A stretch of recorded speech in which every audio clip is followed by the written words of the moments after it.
राज्यात लोकसभेच्या जागा वाटपावरून काँग्रेस आणि ठाकरे गटामध्ये दावे प्रतिदावे सुरू झालेत। संजय राऊतांनी केलेल्या 23 जागांच्या दाव्यावर बोलताना काँग्रेसच्या संजय निरुपमांनी ठाकरे गटानं 23 जागा लढल्या तर काँग्रेससाठी काय राहणार असा सवाल उपस्थित केला। तसेच भाजपाला हरवायचं असेल तर एकजुटीनं लढायला हवं असा सल्ला सुद्धा दिलाय। त्याला उत्तर देताना संजय राऊतांनी जागा वाटपावर बोलणारे संजय निरुपम कोण असा प्रश्न विचारलाय। तसेच आम्ही जिंकलेल्या 23 जागांवर चर्चा करणार नसल्याचं सांगितलंय। सोबतच जागा वाटपाबाबत दिल्लीत निर्णय होईल असं सुद्धा संजय राऊत यांनी सांगून टाकलंय। सीट शेयरिंग तो वैसे ही बहुत ही कॉम्प्लिकेटेड सब्जेक्ट होता है, बहुत आसानी से सीट शेयरिंग का डिसीजन होने वाला नहीं है। ऐसे में जब इंडिया ब्लॉक की सभी पार्टियों को एक साथ मिलकर लड़ना है और भारतीय जनता पार्टी को पराजित करना, अगर ये संकल्प है तो हम एक दूसरे से लड़ना बंद कर दें। शिवसेना ने जिस तरीके से, मैंने अखबारों के जरिए देखा कि जिस तरीके से डिमांड की है कि 23 सीटें चाहिए, 23 सीटें बहुत ज्यादा होती हैं।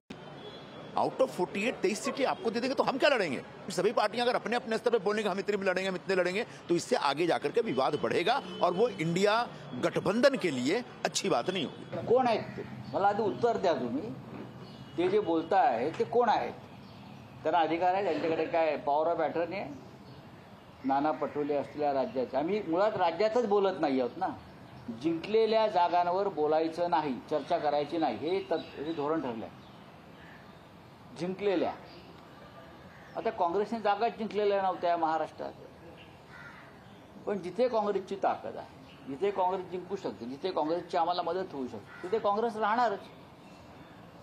आणि याच्यावरती दिल्लीचं आहे का मान काँग्रेसचं आणि आमचं एकमत झालेलं आहे।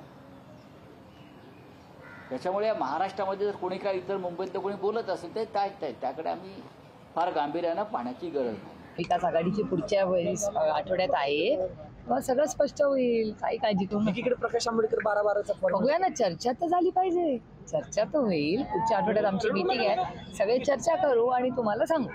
संजय राऊत 23 जागांवरती बघूया ना, अहो प्रत्येकाची मागणी आहे, प्रत्येक जण आपल्या पक्षासाठी बोलणं साहजिक आहे ना।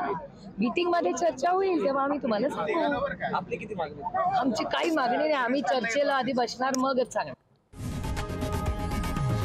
लोकशाही मराठी ऐका, पहा, जागरूक रहा।